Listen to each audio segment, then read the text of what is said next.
ತಮಿಳುನಾಡಿಗೆ ನೀರು ಬಿಡಲು ಸಿಡಬ್ಲ್ಯೂಆರ್ಸಿ ಸೂಚನೆ ಹಿನ್ನೆಲೆ ಕಾನೂನು ಹೋರಾಟಕ್ಕೆ ರಾಜ್ಯ ಸರ್ಕಾರ ಸಜ್ಜಾಗಿದೆ.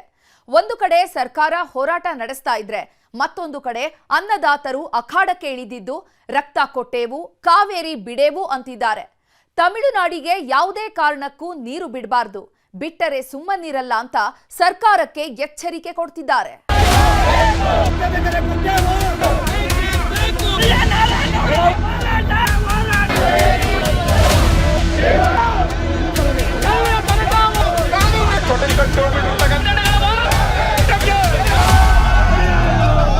ನಾವೇನ್ ಕೇಳ್ತೀವಿ ಅಂದ್ರೆ ಇದರಲ್ಲಿ ಉಗ್ರ ಹೋರಾಟ ಮಾಡ್ತೀವಿ ಸರ್. ಕುಡಿಯೋಕ್ಕೂ ನೀರು ಇಲ್ಲದೆ ಇರೋ ತರ ನೀವು ನೀರು ಕೊಟ್ಬಿಡ್ತಾ ಇದ್ದೀರಾ.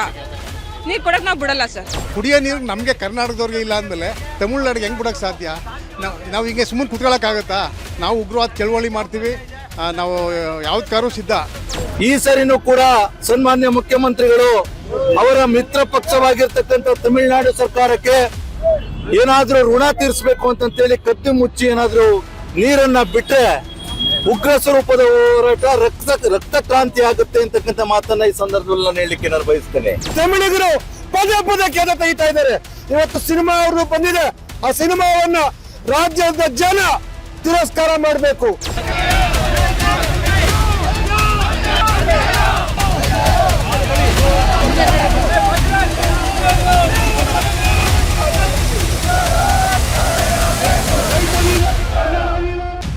ಅನ್ನದಾತರು ಅಖಾಡಕ್ಕಿಳಿದಿದ್ದಾರೆ.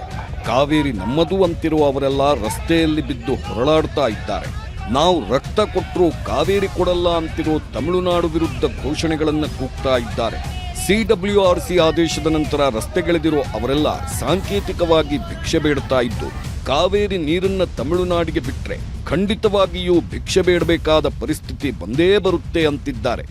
ಇದು ಮಂಡ್ಯದಲ್ಲಿ ನಡೆದಿರೋ ಪ್ರತಿಭಟನೆ. ಅಂದಹಾಗೆ ಈ ಪ್ರತಿಭಟನೆ ಮಂಡ್ಯಕ್ಕೆ ಮಾತ್ರ ಸೀಮಿತವಾಗಿಲ್ಲ. ಕಾವೇರಿ ಕೊಳ್ಳದ ಎಲ್ಲ ಜಿಲ್ಲೆಗಳಲ್ಲೂ ಇಂಥದ್ದೇ ಆಕ್ರೋಶ ಭುಗಿಲೆದ್ದಿದೆ. ಎಲ್ಲರೂ ಕೂಡ ಕಾವೇರಿ ಕೊಡೆವು ಅಂತ ಪ್ರತಿಭಟನೆ ನಡೆಸ್ತಾ ಇದ್ದಾರೆ. ಒಟ್ಟಾರೆಯಾಗಿ ಹೇಳಬೇಕು ಅಂದ್ರೆ ಕಾವೇರಿ ಕಿಚ್ಚಿಗೆ ಕರುನಾಡು ಧಗಧಗಿಸ್ತಿದೆ.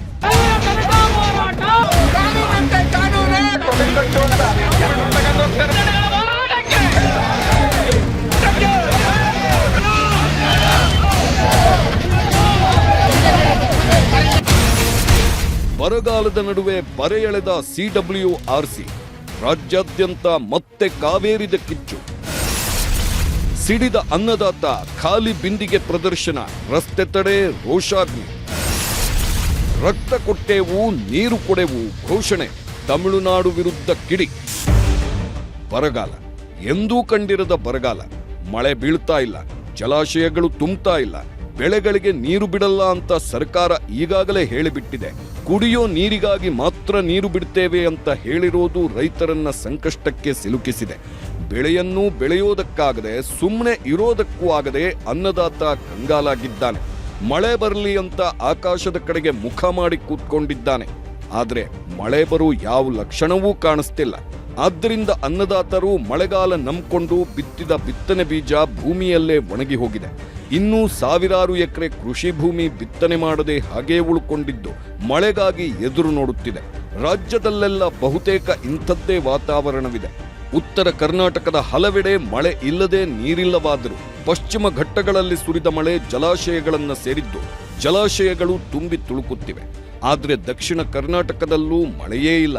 ಸ್ವಲ್ಪ ಮಳೆ, ಸ್ವಲ್ಪ ಜಲಾಶಯಗಳನ್ನು ತುಂಬಿಸಿದ್ದು ಆ ನೀರು ಯಾವುದಕ್ಕೂ ಸಾಕಾಗ್ತಾ ಇಲ್ಲ. ಇಂಥ ಟೈಮಲ್ಲೇ ಕಾವೇರಿ ನದಿ ನೀರನ್ನ ತಮಿಳುನಾಡಿಗೆ ಹರಿಸೋಕೆ ಸಿಡಬ್ಲ್ಯೂಆರ್ಸಿ ಆದೇಶ ನೀಡಿರುವುದು ಅನ್ನದಾತರ ಆಕ್ರೋಶಕ್ಕೆ ಕಾರಣವಾಗಿದೆ.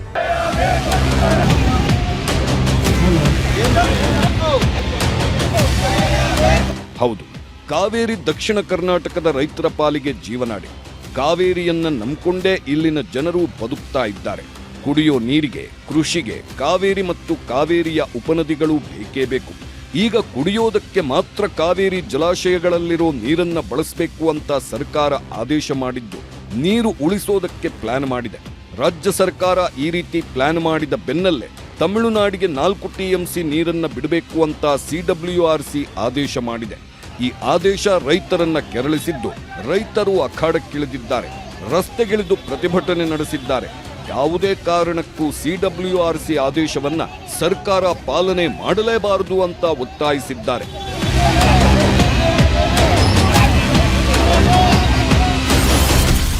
ಮಂಡ್ಯದಲ್ಲಿ ಕಾವೇರಿ ಕಿಚ್ಚು, ತಲೆ ಮೇಲೆ ಕಲ್ಲು ಹೊತ್ತು ಪ್ರತಿಭಟನೆ. ಮಂಡ್ಯದಲ್ಲಿ ಕಾವೇರಿ ಹೋರಾಟ ತೀವ್ರಗೊಂಡಿದೆ. ಸಂಜಯ್ ವೃತ್ತದಲ್ಲಿ ಕನ್ನಡ ರಕ್ಷಣಾ ವೇದಿಕೆಯಿಂದ ಬೃಹತ್ ಹೋರಾಟ ನಡೆದಿದೆ.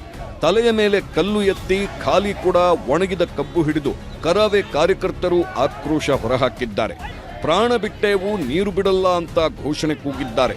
ಕರವೇ ಜಿಲ್ಲಾಧ್ಯಕ್ಷ ವೇಣು DS ನೇತೃತ್ವದಲ್ಲಿ ಪ್ರತಿಭಟನೆ ನಡೆದಿದ್ದು, CWRC ವಿರುದ್ಧ ಘೋಷಣೆ ಕೂಗಿ ಅಸಮಾಧಾನ ಹೊರಹಾಕಲಾಗಿದೆ.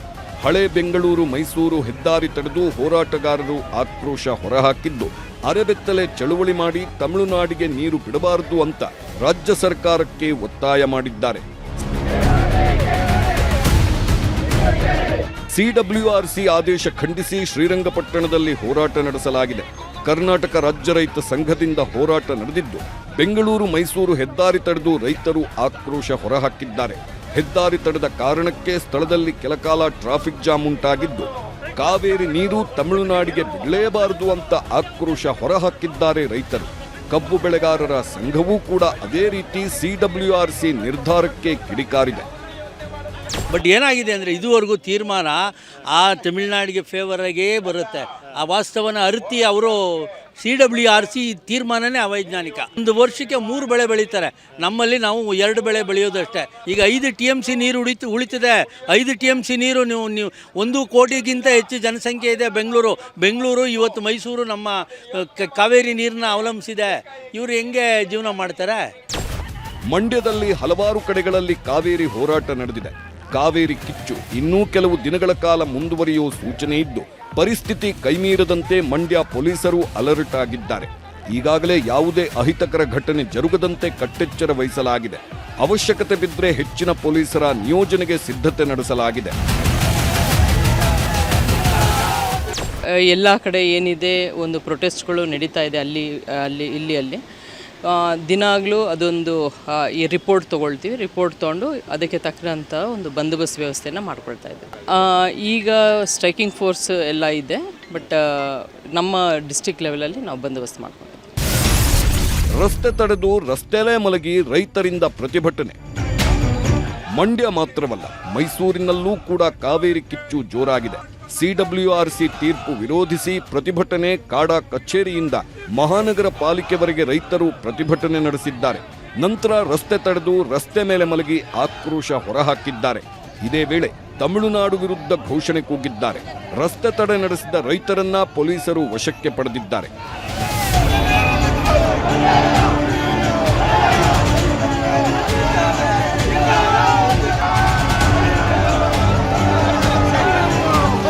ಕರ್ನಾಟಕ ರಾಜ್ಯ ರೈತ ಸಂಘದಿಂದಲೂ ಮೈಸೂರಿನ ಕೋರ್ಟ್ ಮುಂಭಾಗ ಪ್ರತಿಭಟನೆ ನಡೆಸಲಾಗಿದೆ.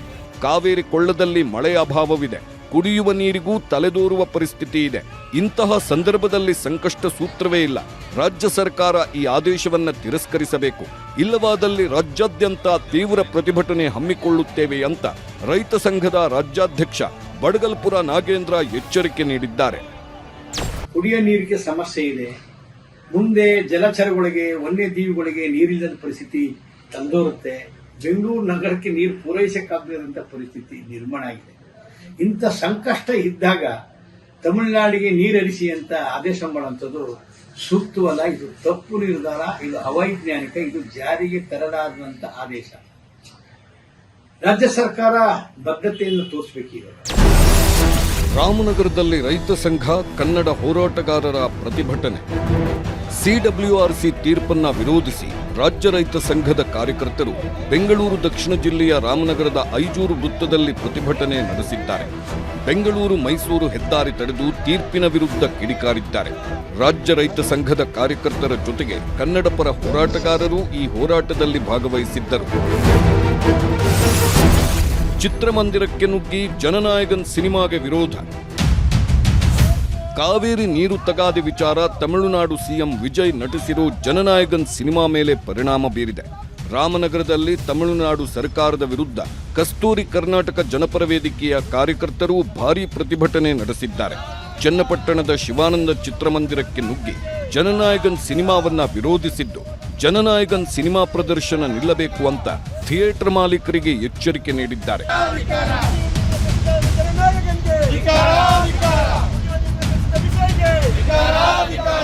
ಜನನಾಯಕನ್ ಚಿತ್ರ ಕೂಡಲೇ ರದ್ದಾಗಬೇಕು, ಅವರೆಲ್ಲ ಕಟ್ಔಟ್ಗಳನ್ನ ತೆಗಿಬೇಕು.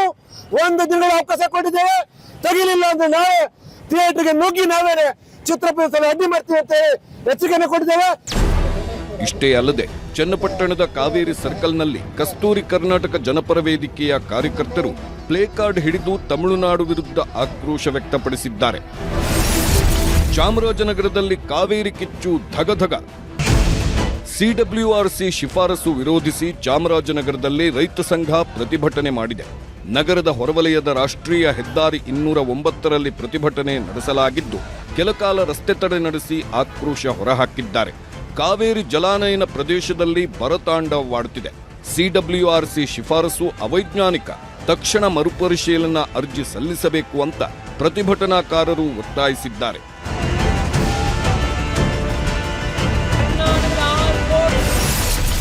ನೀರು ಹರಿಸಿದ್ರೆ ತಮಿಳುನಾಡು ಗಡಿ ಬಂದ್ ಮಾಡು ಎಚ್ಚರಿಕೆ. ಚಾಮರಾಜನಗರದ ಭುವನೇಶ್ವರಿ ವೃತ್ತದಲ್ಲಿ ಖಾಲಿ ಬಿಂದಿಗೆ ಪ್ರದರ್ಶಿಸಿ ಆಕ್ರೋಶ ಹೊರಹಾಕಲಾಗಿದೆ. ಕೆಆರ್ಎಸ್, ಕಬಿನಿ ಜಲಾಶಯಗಳು ಬರಿದಾಗಿವೆ. ಒಂದು ವೇಳೆ ತಮಿಳುನಾಡಿಗೆ ನೀರು ಹರಿಸಿದ್ರೆ ಕರ್ನಾಟಕ ತಮಿಳುನಾಡು ಗಡಿ ಬಂದ್ ಮಾಡು ಎಚ್ಚರಿಕೆಯನ್ನು ಪ್ರತಿಭಟನಾಕಾರರು ರವಾನಿಸಿದ್ದಾರೆ. ಇದರ ಜೊತೆಗೆ ತಮಿಳು ಚಲನಚಿತ್ರಗಳ ಪ್ರದರ್ಶನಕ್ಕೆ ಅವಕಾಶ ನೀಡಲ್ಲ ಎಂದು ಎಚ್ಚರಿಕೆ ನೀಡಿದ್ದಾರೆ. ತಮಿಳುನಾಡಿಗೆ ನೀರು ಬಿಡಿ ಅಂತ ಹೇಳಿದಾರಲ್ಲ, ನಿಜವಾಗ್ಲೂ ಅವ್ರಿಗೆ ಮಾನ ಮರ್ಯಾದೆ ಇದೆ ಅಂತ ಹೇಳ್ತಾ ಇರೋದು. ಅವ್ರು ಏನಾದ್ರು ಒಂದು ದಿನ ಬಂದು ನಮ್ಮ ಡ್ಯಾಮ್ಗಳ ಪರಿಸ್ಥಿತಿಯನ್ನು ಅವ್ರೇನು ಅಧ್ಯಯನ ಮಾಡಿದಾರ? ಅವರು ದೆಹಲಿಯಲ್ಲಿ ಕುಂತ್ಕೊಂಡು ನೀರು ಬಿಡಿ ಅಂದ್ರೆ ನೀರಿಲ್ಲ, ಎಲ್ಲಿ ನೀರು ಬಿಡೋದು ಅಂತ ಹೇಳ್ತಾ ಇರೋದು. ಇವತ್ತು ಕುಡಿಯೋದಕ್ಕೆ ನೀರಿಲ್ಲ ನಮ್ಮಲ್ಲಿ. ನಮಗೆ ನೀರಿಲ್ಲ, ನಿಮಗೆ ಕೊಡೋದು ಹೇಗೆ ಅನ್ನೋದು ಕರ್ನಾಟಕ ತಮಿಳುನಾಡಿಗೆ ಕೇಳ್ತಾ ಇರೋ ಪ್ರಶ್ನೆ. ತಮಿಳುನಾಡಿನಲ್ಲಿ ವಾಡಿಕೆಯಂತೆ ಮಳೆಯಾಗಿದೆ. ಆದ್ದರಿಂದ ಹೇಗೋ ಹಾಗೆ ನೀರಿನ ಗಂಡಾಂತರದಿಂದ ತಮಿಳುನಾಡು ಪಾರಾಗುತ್ತೆ. ಆದರೆ ಕರ್ನಾಟಕದಲ್ಲಿ ಮಳೆ ಎಷ್ಟು ಬರಬೇಕೋ ಅಷ್ಟು ಬಂದಿಲ್ಲ. ಆದ್ದರಿಂದ ಈಗಲೇ ಸಂಕಷ್ಟಕ್ಕೆ ಸಿಲುಕಿರೋ ಅನ್ನದಾತರು ಮುಂದಿನ ದಿನಗಳಲ್ಲಿ ಕರಾಳ ದಿನಗಳಿಗೆ ಸಾಕ್ಷಿಯಾಗಬೇಕಾಗುತ್ತದೆ. ಕೆಆರ್ಎಸ್ ಜಲಾಶಯದ ರಿಯಾಲಿಟಿ ಇನ್ನಷ್ಟು ಬೆಚ್ಚಿ ಬೀಳಿಸುವಂತಿದೆ. ತಮಿಳುನಾಡಿಗೆ 3,500 ಕ್ಯೂಸೆಕ್ ನೀರನ್ನ ಪ್ರತಿನಿತ್ಯ ಬಿಡ್ಲಿಕ್ಕೆ ಕೆಆರ್ಎಸ್ ಜಲಾಶಯದಲ್ಲಿ ನಿಜಕ್ಕೂ ನೀರಿದ್ಯಾ ಅನ್ನುವಂಥದ್ದನ್ನ ರಿಯಾಲಿಟಿ ಚೆಕ್ ಮಾಡಲಿಕ್ಕೆ ನಾನು ಇವತ್ತು ಕೆಆರ್ಎಸ್ ಜಲಾಶಯಕ್ಕೆ ಆಗಮಿಸಿದ್ದೀನಿ. ನೀವೀಗ ದೃಶ್ಯದಲ್ಲಿ ಗಮನಿಸ್ಬೋದು.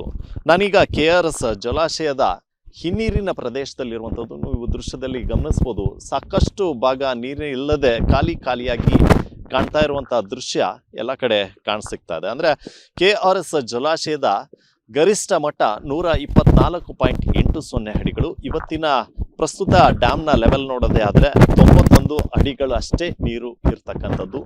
ಕಾವೇರಿ ಜಲಾನಯನ ಪ್ರದೇಶದಲ್ಲಿ ಈ ಬಾರಿ ವಾಡಿಕೆಯಂತೆ ಮಳೆ ಆಗಲಿಲ್ಲ. ಹೀಗಾಗಿ ಕೆಆರ್ಎಸ್ ಜಲಾಶಯಕ್ಕೆ ನೀರು ಕೂಡ ಸಾಕಷ್ಟು ಪ್ರಮಾಣದಲ್ಲಿ ಬರಲಿಲ್ಲ. ಹೀಗಾಗಿ ಕೆಆರ್ಎಸ್ ಜಲಾಶಯ ಬರದಾಗಿರುವಂಥದ್ದು ನೀವು ದೃಶ್ಯದಲ್ಲಿ ಗಮನಿಸ್ಬೋದು. ಗೇಟ್ಗಳು ಮತ್ತು ಬಂಡೆಕಲ್ಲುಗಳು ಎಲ್ಲವೂ ಕೂಡ ಕಾಣಸಿಗ್ತಾ ಇದೆ. ಈಗ ಪ್ರಶ್ನೆ ಕಾಡ್ತಾ ಇರತಕ್ಕಂಥದ್ದು, ಇಂಥ ಸಂದರ್ಭದಲ್ಲಿ ಡ್ಯಾಮ್ನಲ್ಲಿ ನೀರು ಇಲ್ಲದೆ ಇರುವಂಥ ಸಂದರ್ಭದಲ್ಲಿ ತಮಿಳುನಾಡಿಗೆ ಯಾವ ರೀತಿ ನೀರನ್ನು ಹರಿಸ್ತಾರೆ ಅನ್ನುವಂಥ ಪ್ರಶ್ನೆ ಈಗ ಎದ್ದಿರುವಂಥದ್ದು. ಸದ್ಯಕ್ಕೆ ಈಗ ಸರ್ಕಾರ ತಮಿಳುನಾಡಿಗೆ ಕೆಆರ್ಎಸ್ ನೀರನ್ನು ಹರಿಸುತ್ತಾ ಅಥವಾ ರೈತರು ಮನವಿಯನ್ನ ಮಾಡ್ತಾ ಇದ್ದಾರೆ ಅಂದರೆ ಯಾವುದೇ ಕಾರಣಕ್ಕೂ ಕೂಡ ತಮಿಳುನಾಡಿಗೆ ನೀರನ್ನು ಹರಿಸಬಾರ್ದು ಅನ್ನುವಂಥ ಆಗ್ರಹಗಳನ್ನು ಏನು ಮಾಡ್ತಾ ಇದ್ದಾರೆ. ರೈತರ ಆಗ್ರಹಕ್ಕೆ ಮಣಿಯುತ್ತಾ ತಮಿಳುನಾಡಿಗೆ ನೀರನ್ನು ಬಿಡದೇ ಇರುತ್ತಾ ಅನ್ನುವಂಥದ್ದೇ ಇಲ್ಲಿ ಕುತೂಹಲಕ್ಕೆ ಕಾರಣವಾಗಿರ್ತಕ್ಕಂಥದ್ದು. ಕೆಆರ್ಎಸ್ನಿಂದ ಸುನಿಲ್ ಗೌಡ, ನ್ಯೂಸ್ 18. ತಮಿಳುನಾಡಿಗೆ ಪ್ರತಿದಿನ 3,500 ಕ್ಯೂಸೆಕ್ಸ್ ಕಾವೇರಿ ನೀರನ್ನ ಹರಿಸಬೇಕು ಅಂತ ಸಿಡಬ್ಲ್ಯೂಆರ್ಸಿ ಶಿಫಾರಸು ನೀಡಿರೋದು ರಾಜ್ಯದ ಕೇಸರಿಪಾಳಯವನ್ನು ಕೆರಳಿಸಿದೆ.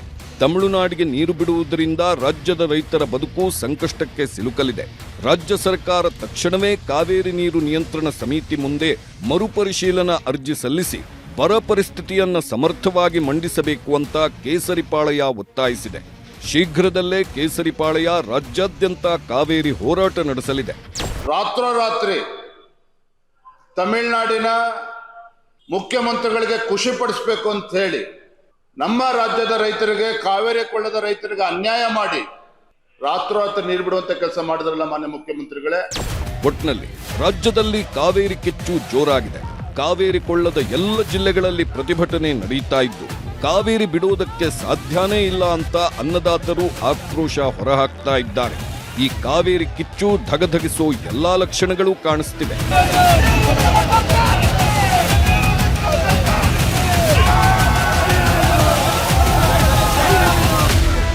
ಸಿಡಬ್ಲ್ಯೂಆರ್ಸಿ ಆದೇಶ ಖಂಡಿಸಿ ಬೆಂಗಳೂರಿನಲ್ಲಿಯೂ ಬೃಹತ್ ಹೋರಾಟ ನಡೆಯಿತು.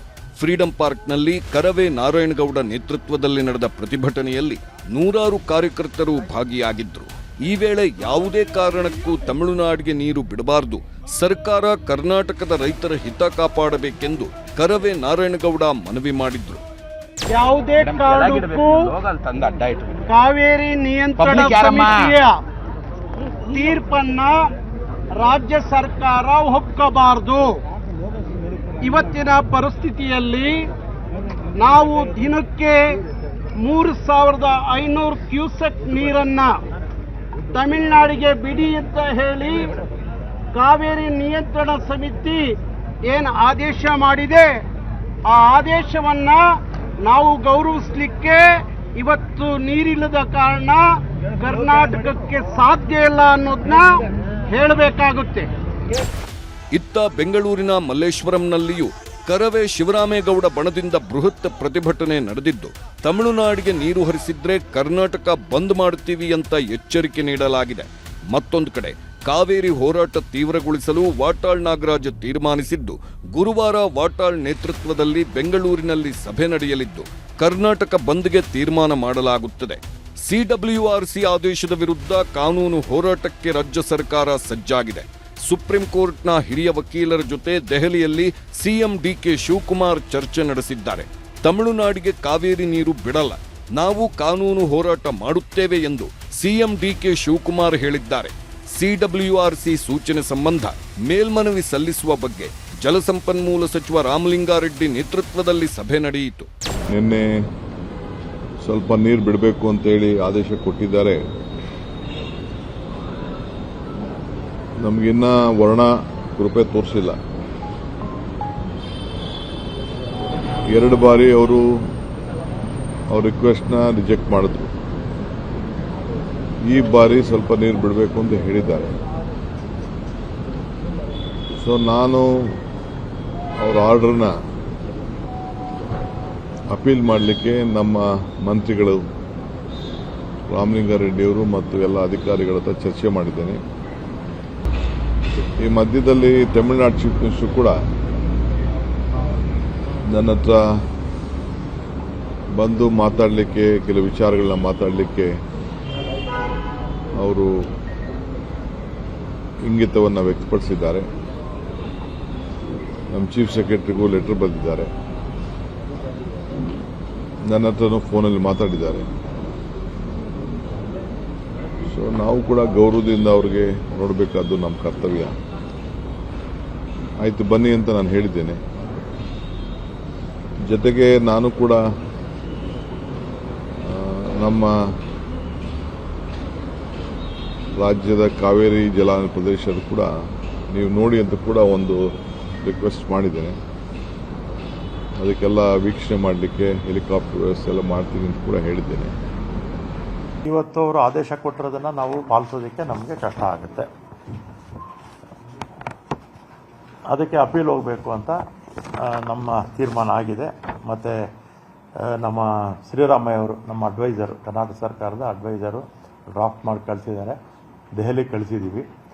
ನಮ್ಮ ವಕೀಲರು ಕಾತರ್ಕಿಯವರು ಡ್ರಾಫ್ಟ್ ಅಪ್ರೂವ್ ಮಾಡಿ ಕಳಿಸಿದರೆ ಇವತ್ತೇ ಅಪೀಲ್ ಹಾಕ್ಕೊಡ್ತೀವಿ. ಅಪೀಲು ನಮ್ಮ ಎಸ್ ಅವರು ಅಪೀಲು ಇವತ್ತು ಹಾಕ್ತಾರೆ. ಅದರಿಂದ ಇವತ್ತು ನೀರು ಇಲ್ಲದೆ ಇರೋದ್ರಿಂದ ನಾವು ನೀರು ಬಿಡೋಕೆ ಆಗೋದಿಲ್ಲ. ಸಿಡಬ್ಲ್ಯೂಆರ್ಸಿ ಆದೇಶದ ವಿರುದ್ಧ ಕರ್ನಾಟಕ ಮೇಲ್ಮನವಿ ಸಲ್ಲಿಸೋದು ಪಕ್ಕಾ ಆಗೋಗಿದೆ. ಕೆಆರ್ಎಸ್, ಕಬಿನಿ, ಹಾರಂಗಿ, ಹೇಮಾವತಿಯಲ್ಲಿ ನೀರಿಲ್ಲ. 30 ವರ್ಷಗಳಲ್ಲೇ ಈ ಸಲ ಅತಿ ಕಡಿಮೆ ಮಳೆಯಾಗಿದೆ. ಕೆಆರ್ಎಸ್ನಲ್ಲಿರೋ ನೀರು ಕುಡಿಯೋಕಷ್ಟೇ ಸಾಕಾಗುತ್ತೆ. 1.5 ಕೋಟಿ ಜನರಿಗೆ ಕುಡಿಯೋ ನೀರು ಕೊಡಬೇಕು. ಬೆಳೆಗೆ ನೀರು ಬಿಡಲ್ಲ ಅಂತ ರೈತರಿಗೆ ಸೂಚನೆ ಕೊಟ್ಟಿದ್ದೀವಿ. ಈಗಿರೋ ಕೆಆರ್ಎಸ್ ನೀರಲ್ಲಿ ಅರ್ಧಕ್ಕರ್ಧ ಡೆಡ್ ಸ್ಟೋರೇಜ್. ಹೀಗಿದ್ದಾಗ ತಮಿಳುನಾಡಿಗೆ ಹೇಗೆ ನೀರು ಬಿಡೋಕ್ಕಾಗುತ್ತೆ ಅಂತ ಕರ್ನಾಟಕ ವಾದ ಮಂಡನೆಗೆ ಸಿದ್ಧವಾಗಿದೆ. ಆದರೆ ಕರ್ನಾಟಕದ ಡ್ಯಾಂಗಳಲ್ಲಿ ಸಾಕಷ್ಟು ನೀರಿದೆ. ಪ್ರತಿದಿನ 12ರಿಂದ 13,000 ಕ್ಯೂಸೆಕ್ ಒಳಹರಿವಿದೆ. ಕರ್ನಾಟಕ ಸರ್ಕಾರ ನೀರಿಲ್ಲ ಅನ್ನೋದು ಸರಿಯಲ್ಲ, ನಮ್ಮ ಪಾಲಿನ ನೀರನ್ನ ನಮಗೆ ಬಿಡಲು ಆದೇಶಿಸಿ ಅಂತ ತಮಿಳುನಾಡು ಮೊಂಡುವಾದ ಮಾಡುವುದಕ್ಕೆ ರೆಡಿಯಾಗಿದೆ. ಸದ್ಯಕ್ಕೆ CWRC ಎರಡೂ ರಾಜ್ಯಗಳಲ್ಲೂ ಮಳೆ ಪ್ರಮಾಣ ಕಡಿಮೆ ಇದ್ದು ಬರ ಪರಿಸ್ಥಿತಿ ಇದೆ ಅಂತ ಹೇಳಿದ್ದು ಕರ್ನಾಟಕ ಸರ್ಕಾರ ತಮಿಳುನಾಡಿಗೆ ನೀರು ಬಿಡಬೇಕು. CWRC ಆದೇಶವನ್ನ ಎರಡೂ ರಾಜ್ಯಗಳು ಪರಿಗಣಿಸಬೇಕು. ಇಲ್ಲದಿದ್ರೆ CWMAಗೆ ಮೇಲ್ಮನವಿ ಹೋಗಿ ಬಗೆಹರಿಸಿಕೊಳ್ಳಿ ಅಂತ ಹೇಳಿದ್ದು CWMAನಲ್ಲಿ ಏನಾಗುತ್ತೆ ಅನ್ನೋದರ ಮೇಲೆ ಕರ್ನಾಟಕದ ಕಾವೇರಿ ಭವಿಷ್ಯ ಅಡಗಿದೆ.